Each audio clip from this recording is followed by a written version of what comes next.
or 20. The whiskey burned down my throat as I hit the internet browser.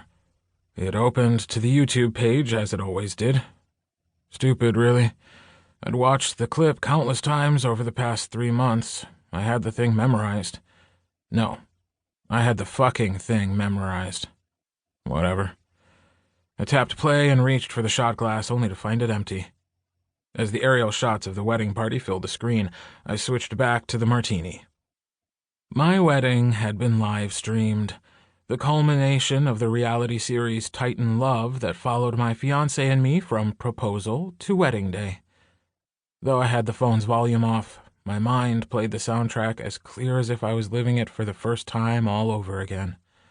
Micah Bryant's violin version of At Last sang out clear and pure over the ceremony, while the cameras panned up my side of the wedding party, all clad in gold. My little sister, Erica, beautiful and looking as if she knew her face had been destined to be on television. My older brother, Nick, whose expression clearly stated that he wished he could be anywhere else. I knew how much it had cost him to come back to Lavender Shores, to take part in family events. How I hated that he'd done it so out of love for me, only to have had front-row tickets to my humiliation. Then Seth, leaving his bar behind to play the handsome best man. Then it cut away to the other side, to my fiance's side. Connor had been a last-minute stand-in for a runaway groomsman. It seemed like such a horrible thing to happen moments before the ceremony, for one of the groomsmen to literally flee from being seen on national television taking part in a gay wedding. How funny that moment would become, and apt. If only I had realized it was a not-so-subtle portent. The camera left him and focused momentarily on Adrian Rivera. As always, my thumb tapped pause, and I stared at the fucker. Truth be told, he was the only one of the wedding party who had pulled off the gold my parents had chosen for the wedding colors. It would have been so much easier if I could look at his smug little face and label him hideous and ugly, if his outsides matched the hideous troll that occupied his body. But he was living proof, with his glistening bronze skin, that all that glittered truly was not gold. As ever, I studied his dark eyes, trying to see the lies behind them, the plans he had, the plans they'd both had. The fucker. I tapped play once more, and the recording moved on to Jasper, the ginger bookseller who'd nearly been my brother-in-law. I doubted he'd known what was going to happen, but who could say? And then it was me.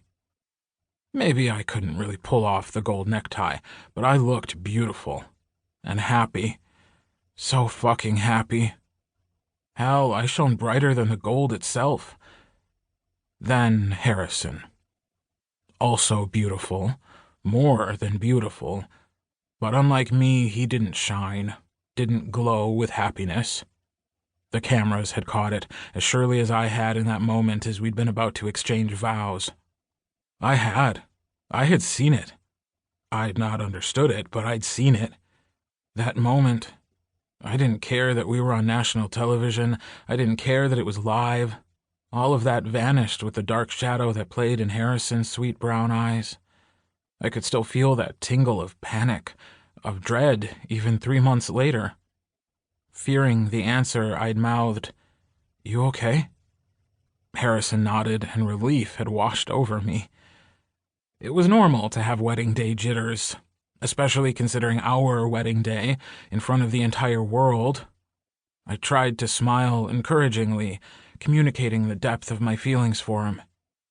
"Good. I love you."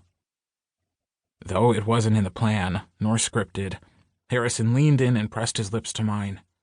I stiffened with surprise at the motion, but all dread completely faded then.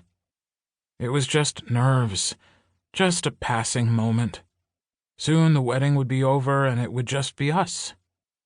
Though the studio had asked us for a honeymoon special, after Harrison clearly didn't want to be followed by the cameras anymore, I turned them down. I was going to surprise Harrison with the news that night, sweep us off to our honeymoon where it would only be us. Finally.